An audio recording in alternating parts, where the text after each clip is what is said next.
Dear student, इस video में आपको पढ़ाने जा रहा हूँ MP board class 8 science model question paper set number 1। देखिए, मॉडल क्वेश्चन पेपर का रोल क्या होता है। मॉडल क्वेश्चन पेपर्स का रोल ये होता है कि जब हम किसी अपने एग्जाम की प्रिपरेशन करते हैं तो मॉडल क्वेश्चन पेपर से हम ये अनुमान लगा सकते हैं कि हमारा एग्जाम किस पैटर्न में आने वाला है। ठीक है, जो कि आपके एग्जाम पॉइंट ऑफ व्यू से मोस्ट इंपॉर्टेंट क्वेश्चन है। इनको सभी क्वेश्चंस को आपको प्रॉपर तरीके से लर्न करना है। किस पैटर्न में आपका पेपर पूछा जाएगा, ये सारी की सारी चीज़ें हम इस वीडियो में डिस्कस करेंगे। ठीक है, अगर हम बात करें बच्चों, यहाँ पे हमारा जो टाइम दिया रहता है वो कितना मिनट का रहता है। जो हमारा टाइम दिया रहता है वो कितना रहता है, 2 hour 30 minute का रहता है। और उसके साथ बात करें जो हमारा मार्क्स होते हैं वो कितने मार्क्स के होते हैं, 60 मार्क्स के हमसे पेपर पूछा जाता है। आपको पता है कि टोटल आपका 100 मार्क्स होता है। 100 मार्क्स में आपका क्या होता है, 60 और 40 में आपका डिवाइड होता है। वो किस में डिवाइड होता है, 60 और 40 में। अब देखिए, 60 मार्क्स आपको एग्जाम के थ्रू आपको निकालने होते हैं और 40 मार्क्स आपको स्कूल से दिए जाते हैं एज अ प्रोजेक्ट वर्क। ठीक है ना, तो ये आपका मैटर नहीं करता, ये आपको स्कूल से मिलेगा। आपको सारी फाइट किसके लिए करनी है, 60 मार्क्स की।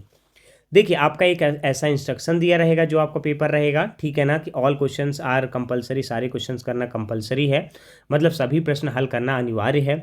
नंबर 2 देखिए, mark allotted to the each question are mentions against the each question. देखिए, अब क्या बोल रहा है, प्रत्येक प्रश्न के निर्धारित अंक उसके सामने लिखे गए हैं। ठीक है, चलिए, और यहाँ पे 3rd नंबर पे देखिए, draw neat and label diagram when ever required. आपको क्या करना है, जहां आवश्यकता हो वहां पे नामांकित चित्र आपको बनाना है। ठीक है, चलिए बच्चों, मैं आपको इसके हिंदी के भी आपको साथ में एक्सप्लेन करता चलूँगा, हिंदी में सारी चीज़ें समझाता चलूँगा, जिसलिए आपको किसी भी तरीके का डाउट ना हो। ठीक है, चलिए तो बच्चों देखते हैं हमारा फर्स्ट क्वेश्चन क्या है।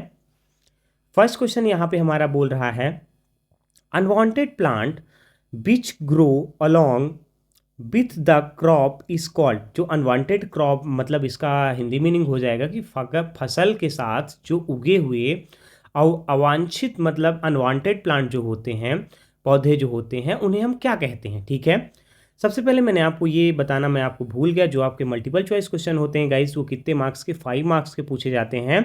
ये आपके किसी भी चैप्टर से पूछे जा सकते हैं। इसका एक डेमो मैं आपको यहाँ पे दे रहा हूँ कि किस तरीके के क्वेश्चन आपके एग्जाम में पूछे जा सकते हैं। ठीक है, तो इसका राइट आंसर क्या हो जाएगा बच्चों, इसका राइट आंसर हो जाएगा वीड्स। वीड्स का हिंदी मीनिंग क्या होता है, खरपतवार। क्या होता है, खरपतवार। ठीक है, चलिए अब देखिए सेकंड नंबर, देखिए क्या बोल रहा है, the cause of global warming is. जो ग्लोबल वार्मिंग का कारण क्या है। ठीक है, मैं साथ ही साथ आपको हिंदी ट्रांसलेट करके बता रहा हूँ, जिसलिए आपको सारी चीज़ें समझ में आ सकें। ठीक है, चलिए देखिए, तो ग्लोबल वार्मिंग का जो कारण है वो क्या है, तो इसका आंसर हमारा हो जाएगा बी नंबर। बी नंबर क्या बोल रहा है, more amount of carbon dioxide gas in the air. इसका हिंदी ट्रांसलेशन क्या हो जाएगा, वायु में कार्बन डाइऑक्साइड गैस की अधिक मात्रा। ठीक है, चलिए अब नेक्स्ट क्वेश्चन नंबर 3 देख लेते हैं। Red data book is. जो रेड डाटा बुक होती है वो क्या होती है, ठीक है ना, तो रेड डाटा पुस्तक है, क्या है रेड डाटा पुस्तक। तो चलिए इसको देखते हैं, इसका राइट आंसर क्या हो जाएगा बच्चों। जो 3rd का हमारा राइट आंसर है वो ए हो जाएगा, records of all endangered species. मतलब इसका हिंदी मीनिंग क्या हो जाएगा, मतलब ऐसी स्पीसीज का रिकॉर्ड रखना जो कि क्या है, इंडेंजर्ड है, मतलब संकटपन्न है। ठीक है ना, जिनमें संकट है, जिनमें जैसे मान लीजिए जो टाइगर है वो क्या होने वाले हैं, ख़त्म होने वाले हैं। ऐसी कुछ स्पीसीज हैं जो कि हमारे अर्थ से बिल्कुल ख़त्म हो चुकी हैं, तो उसके बारे में बोल रहा है। ठीक है, रेड डाटा बुक का मतलब क्या होता है, रिकॉर्ड करना काहे के लिए, इंडेंजर्ड डिसीज स्पीसीज के लिए। ठीक है, चलिए अब 4 नंबर क्वेश्चन देखते हैं गाइस। 4 नंबर क्वेश्चन हमारा क्या बोल रहा है यहाँ पे, which of the following does not cause tsunami. ठीक है ना, इनमें से कौन है जो कि सुनामी को नहीं पैदा करता है। तो इसका आंसर हमारा क्या हो जाएगा, 4 का आंसर हमारा हो जाएगा डी नंबर, लाइटनिंग। लाइटनिंग मतलब जो लाइट है वो नहीं करता है, बाकी ये सारे के सारे करते हैं, ये सुनामी को पैदा करते हैं। ठीक है, अब देखिए सुनामी को क्या क्या पैदा करता है, huge nuclear explosion under the sea. आप क्या बोल रहा है, इसका मतलब हो जाएगा कि समुद्र के अंदर एक बहुत बड़ा विस्फोट, जो न्यूक्लियर एक्सप्लोजन होता है वो क्या करता है कि आपका मतलब सुनामी को ला सकता है। ठीक है, फिर दूसरा अर्थक्वेक क्या हो गया, भूकंप हो गया, एंड वॉल्केनिक इरप्शन हो गया। तो वॉल्केनिक इरप्शन क्या हो गया, ज्वालामुखी का उद्भेदन। ठीक है, अब चलिए इस तो फिर इसका राइट आंसर हो जाएगा लाइटनिंग, मतलब लाइटनिंग की वजह से क्या होता है, लाइटनिंग की वजह से हमारा सुनामी नहीं आता है। उसने ये पूछा डज नॉट कॉज, अगर पूछा होता कॉज क्या है तो ये तीनों के तीनों हो जाते, ठीक है ना, आपके राइट आंसर हो जाते हैं। अब चलिए 5 नंबर क्वेश्चन को देख लेते हैं। 5 नंबर क्वेश्चन क्या बोल रहा है, लाइटनिंग स्ट्राइक्स ऑन, जो लाइटनिंग है वो स्ट्राइक्स करती है, कैसे स्ट्राइक्स करती है, तो देखिए जो लाइट है वो आघात करती है, किस पे आघात करती है, तो इसका हमारा हो जाएगा डी नंबर, ये हो जाएगा मेटल रॉड। देखिए क्या मेटल रॉड क्या कहलाता है अपना, धातु की बनी हुई जो रॉड होती है वो क्या कहलाती है, मेटल रॉड कहलाती है। चलिए यहाँ पे आप देख सकते हैं कि ये आंसर्स आपके गिवन भी हैं, तो आप इनसे भी चेक कर सकते हैं एक बार कि मैं जो आपको पढ़ा रहा हूँ सही पढ़ा रहा हूँ कि नहीं पढ़ा रहा हूँ, ठीक है। देखिए अब यहाँ पे देखते हैं fill in the blank. Fill in the blank हमारा क्या बोल रहा है, फर्स्ट जो हमारा फिल इन द ब्लैंक है 6 to 10 जो हमारा आएगा फिल इन द ब्लैंक आएगा। अब यहाँ पे देखिए कि जो ये हमारा 26 क्वेश्चन में से जो 5 मार्क्स के क्वेश्चन पूछे जाते हैं वो फिल इन द ब्लैंक भी होते हैं। 5 हमारे मल्टीपल चॉइस क्वेश्चन हो गए, अब 5 हमारे क्या हो जाएंगे, फिल इन द ब्लैंक हो जाएंगे, ठीक है। इतनी बात आपको समझ में आ रही है। अब चलिए यहाँ पे देखते हैं, dash are use for the storage of food grains at home, मतलब इसका हिंदी मीनिंग क्या निकलेगा, घरों में अनाज के भंडारण में डैश का उपयोग किया जाता है। तो आप इसमें क्या लगाएंगे, इसका राइट आंसर क्या हो जाएगा आपका नीम लीव्स। आप देखेंगे यहाँ पे मेंशन है ड्राई लीव्स ऑफ नीम, क्या होता है, ड्राई लीव्स ऑफ जो नीम होता है उसका क्या कहाँ यूज किया जाता है, अनाज के भंडारण में यूज किया जाता है, ठीक है। चलिए अब 7 नंबर क्वेश्चन देखते हैं क्या बोल रहा है, pure form of the carbon is, जो प्योर फॉर्म होता है कार्बन का वो क्या होता है, तो वो हो जाता है हमारा कोल, क्या होगा, कोल हो जाएगा। कोयला जो होता है वो प्योर फॉर्म होता है किसका, कार्बन का। देखिए अब 8 नंबर देखते हैं। 8 नंबर क्वेश्चन क्या बोल रहा है गाइस, देखिए the calorific value of the fuel is expressed in dash, तो इसका हिंदी मीनिंग क्या हो जाएगा, ईंधन के ऊष्मीय मान को डैश मात्रा द्वारा प्रदर्शित किया जाता है, तो इसका क्या होगा, किलो जूल। राइट आंसर क्या हो जाएगा आपका, किलो जूल, ठीक है। चलिए अब 9 नंबर देखते हैं। 9 नंबर क्या बोल रहा है, electroplating shows the application of dash of electric current, तो इसका हिंदी मीनिंग क्या हो जाएगा, प्लांटिंग को हम क्या बोलते हैं हिंदी में, विद्युत लेपन बोला जाता है, ठीक है। तो विद्युत लेपन विद्युत धारा का डैश प्रदर्शित करता है, तो क्या प्रदर्शित करता है, केमिकल इफेक्ट प्रदर्शित करता है, क्या करता है, केमिकल इफेक्ट को प्रदर्शित करता है, ठीक है। ये हो गया आपका। चलिए अब 10 नंबर देख लेते हैं, dash is an instrument that's record the seismic waves, तो ये क्या हो जाएगा, इसका आंसर क्या हो जाएगा गाइस, तो राइट आंसर है साइज्मोग्राफ। इसको रीड क्या करेंगे, इसको जो रीड करेंगे ये मैंने आपको यहाँ पे लिख दिया है, साइज्मोग्राफ है, ये आपका इसका राइट प्रोनाउंसिएशन हो जाएगा, ठीक है ना। और मैंने गलती से आपका जो ये वर्ड है इसको गलत प्रोनाउंस कर दिया था, तो ये साइज्मिक होगा, ये क्या होगा, साइज्मिक, इसको क्या पढ़ेंगे, साइज्मिक पढ़ेंगे, ठीक है। चलिए ध्यान रखिए, तो हमारे ब्लैंक्स और जो हमारा मल्टीपल चॉइस क्वेश्चन है यहाँ पे ये ख़त्म हो रहे हैं। अब हम आगे चलते हैं किस पे, हमारे जो क्वेश्चन आंसर्स हैं, कि हम देखेंगे कि हमारे किस तरीके के क्वेश्चन हमारे एग्जाम में पूछे जाते हैं। वेरी शॉर्ट टाइप क्वेश्चन यहाँ पे दिए हुए हैं। तो जैसे कि मैंने आपको बताया ये 11 से लेके 16 तक के जो भी आपके क्वेश्चन हैं बच्चों, ये आपके 2 मार्क्स के आते हैं, जो कि क्या है, वेरी शॉर्ट टाइप क्वेश्चन होते हैं, ठीक है। मैं यहाँ पे आपको इंपॉर्टेंट क्वेश्चंस बता रहा हूँ, ये आप बाय द बुक अपने सर्च करके इनको प्रॉपर तरीके से इनको आंसर्स लिख के इनके नोट्स बना लीजिए, जिसलिए आपके एग्जाम के लिए प्रॉपर तरीके से हेल्पफुल रहें, ठीक है। अभी मैं आंसर्स नहीं कवर कर रहा हूँ, अगर आप आंसर्स के साथ वीडियो को चाहते हैं आप मुझे एक बार कमेंट करके बताइएगा, मैं आपके लिए आंसर्स के साथ वीडियो को अपलोड कर दूंगा, ऐसा कोई बड़ी बात नहीं है, ठीक है। सबसे पहले हम यहाँ पे ये देख रहे हैं कि हमारा एग्जाम का पैटर्न क्या होता है, किस तरीके के क्वेश्चन हमसे पूछे जाते हैं, ठीक है, किस किस तरीके के क्वेश्चन आएंगे हमारे एग्जाम में। तो चलिए देखते हैं 11 नंबर क्वेश्चन क्या बोल रहा है, why is paddy grown in the rainy season, ठीक है। जो पैडी होती है रेनी सीजन में क्यों ग्रो होती है, तो मतलब इसका हिंदी मीनिंग क्या हो जाएगा, धान को वर्षा ऋतु में क्यों उगाया जाता है, पैडी का मतलब होता है धान, ठीक है। चलिए अब जो मोस्ट इंपॉर्टेंट क्वेश्चन है आपको ये प्रॉपर तरीके से आपको नोट डाउन करना है अपने नोटबुक में, और इसका आंसर्स देख के आपको लर्न करने हैं, ठीक है। नंबर 12 देखिए, what do you understand by the fossil fuel, fossil fuel से आप क्या समझते हैं, मतलब जीवाश्म ईंधन किसे कहते हैं, ठीक है। तो आपको इसको अभी आंसर प्रॉपर तरीके से अपने बुक में सर्च करना है, उसको लर्न करना है। 13 नंबर देखिए, मोस्ट इंपॉर्टेंट क्वेश्चन क्या है हमारा, in which female reproductive organs does the embryo get embryo embedded. हाँ, तो ये आपका इम्ब्रीडेड लिखा हुआ है, ठीक है। तो आपका इसका हिंदी मीनिंग क्या हो जाएगा, मादा के किस जनन अंग में भ्रूण का रोपण होता है, ठीक है। मोस्ट इंपॉर्टेंट क्वेश्चन है, आपको अपने बुक में नोट डाउन करना है, इसको प्रॉपर तरीके से लर्न करना है। 14 नंबर देखिए, what type of glands is pituitary gland and where it is located in the body. मतलब इसका जो पिट्यूटरी ग्लैंड है, पिट्यूटरी ग्लैंड को हिंदी में हम पीयूष ग्रंथि बोलते हैं। तो पीयूष ग्रंथि किस प्रकार की ग्रंथि है और शरीर में कहाँ स्थित रहती है, ठीक है।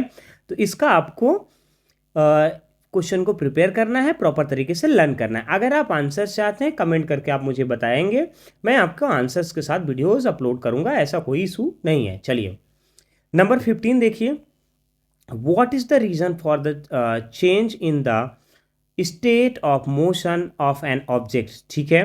तो अब यहाँ पे आप देख पा रहे हैं कि इसका हिंदी मीनिंग क्या हो जाएगा, किसी वस्तु की गति अवस्था में परिवर्तन होने का क्या कारण होता है, ठीक है, ये आपको देखना है। चलिए 16 नंबर मोस्ट इंपॉर्टेंट क्वेश्चन क्या है, on which scale a magnitude of the power of an earthquake is expressed.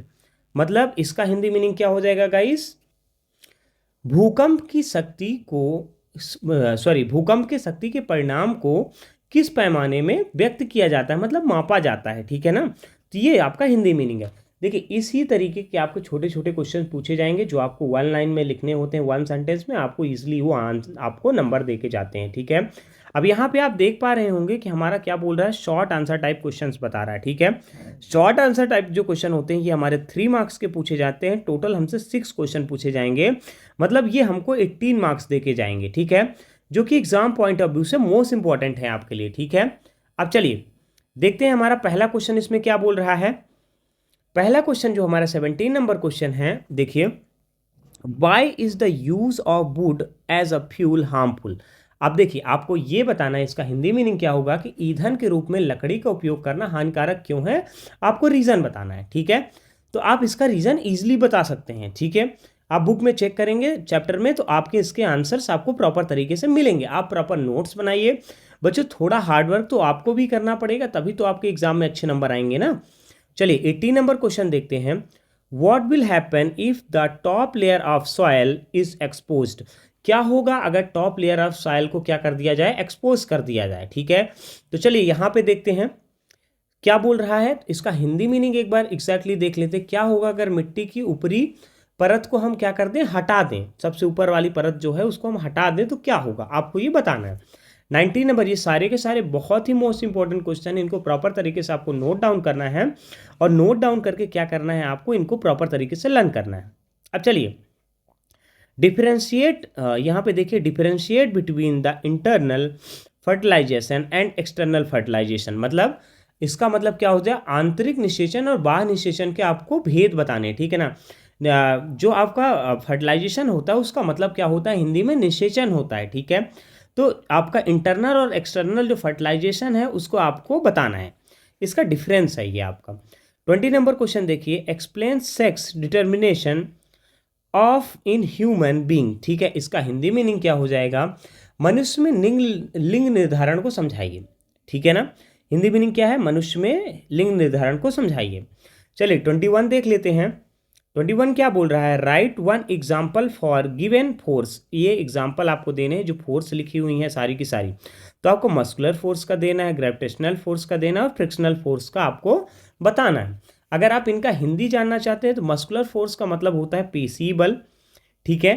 फिर ये ग्रेविटेशनल गुरुत्वाकर्षण बल, और फ्रिक्शन बल क्या कहलाता है, घर्षण बल कहलाता है, ठीक है ना। ये इनकी एग्जैक्ट हिंदी होती है। अब चलिए 12 यहाँ पे देखेंगे आप, 22 नंबर एक क्वेश्चन लिखा हुआ है, it is dangerous to touch the electric equipment while standing on a wet floor, why. तो इसका हिंदी मीनिंग क्या निकल के आ रहा है, इसका हिंदी मीनिंग निकल के आ रहा है कि गीले फर्श पे खड़े होकर विद्युत उपकरणों को छूना हानिकारक होता है, क्यों। आपको ये बताना है, ठीक है। अब देखिए यहाँ पे लॉन्ग टाइप क्वेश्चन आ चुके हैं बच्चों। लॉन्ग टाइप क्वेश्चन जो होते हैं वो आपके 5 मार्क्स के होते हैं, जो कि आपके एग्जाम पॉइंट ऑफ व्यू से मोस्ट इंपॉर्टेंट होते हैं। ये सारे के सारे जो क्वेश्चंस मैं आपको बता रहा हूँ ये क्या है, मोस्ट इंपॉर्टेंट क्वेश्चन है। इनको आपको प्रॉपर तरीके से प्रिपेयर करना है और लर्न करना है। अगर आप सारे के सारे जो मैं आपको 4 मॉडल पेपर बता रहा हूँ तो आपके एग्जाम के लिए बहुत ज़्यादा हेल्प हो जाएगी अगर आप ये सारे के सारे क्वेश्चंस को लर्न कर लेते हैं, ठीक है। 23 नंबर क्वेश्चन देखिए, व्हाट आर एंटीबायोटिक्स। एंटीबायोटिक्स क्या हैं? What precautions should be taken bile taking antibiotics, ठीक है। एंटीबायोटिक्स क्या है, ठीक है। एंटीबायोटिक्स लेते समय हमें क्या सावधानियां रखनी चाहिए, ठीक है। एंटीबायोटिक्स का हिंदी एकदम अगर मीनिंग की बात करें तो प्रतिजैविक होता है। क्या मतलब होता है? प्रतिजैविक। लेकिन वो एंटीबायोटिक ही बोला जाता है, बहुत सारे लोग इसका मतलब जानते ही नहीं होंगे। चलिए 24 देख लेते हैं। Right the advantage and disadvantage of friction. मतलब आपको जो घर्षण से होने वाले लाभ और हानि है वो आपको बताना है। फ्रिक्शन को हम हिंदी में घर्षण बोलते हैं, ठीक है। 25 देखिए, ये सारे मोस्ट इंपॉर्टेंट क्वेश्चन है, प्रॉपर तरीके से आपको प्रिपेयर करना है। What is noise pollution. Noise pollution क्या है? List the main cause of the noise pollution. मतलब नॉइज पोल्यूशन हिंदी में कहलाता है ध्वनि प्रदूषण। तो पूछ रहा है ध्वनि प्रदूषण क्या है, ध्वनि प्रदूषण के कारण बताइए, लिखिए, ठीक है। अब 26 नंबर यहाँ पे देख लीजिए, explain how you can take care of your eyes. आपको एक्सप्लेन करना है कि आप अपनी आंखों की देखभाल कैसे करेंगे, ठीक है। तो यहाँ पे आप देख पा रहे होंगे कि जो आपका आइज की देखभाल करने के लिए आप क्या बोलेंगे कि नेत्र की देखभाल हेतु आप क्या क्या उपाय करेंगे, ठीक है। वो आपसे यही पूछ रहा है। ये भी क्वेश्चन मोस्ट इंपॉर्टेंट है, ये इस पैटर्न में आपका एग्जाम होने वाला है। आपको सारे के सारे ये क्वेश्चन क्या करने हैं, प्रॉपर तरीके से प्रिपेयर करने हैं और आपको एक नोट्स बनानी है। देखिए हार्ड वर्क तो करना ही पड़ेगा। अगर आप बेटर मार्क्स चाहते हैं, अच्छे मार्क्स चाहते हैं तो आपको हार्ड वर्क करने की ज़रूरत है। होप करता हूँ आपके लिए वीडियो हेल्पफुल रहा होगा। अगर वीडियो हेल्पफुल है, वीडियो को लाइक करिए, चैनल को सब्सक्राइब करिए और अपने दोस्तों के साथ जरूर शेयर करिए, ठीक है। अगर आप आंसर्स के साथ वीडियोज़ को चाहते हैं तो आप कमेंट करके बता सकते हैं, मैं आपके लिए आंसर्स के साथ वीडियोज़ को भी लेके आऊँगा।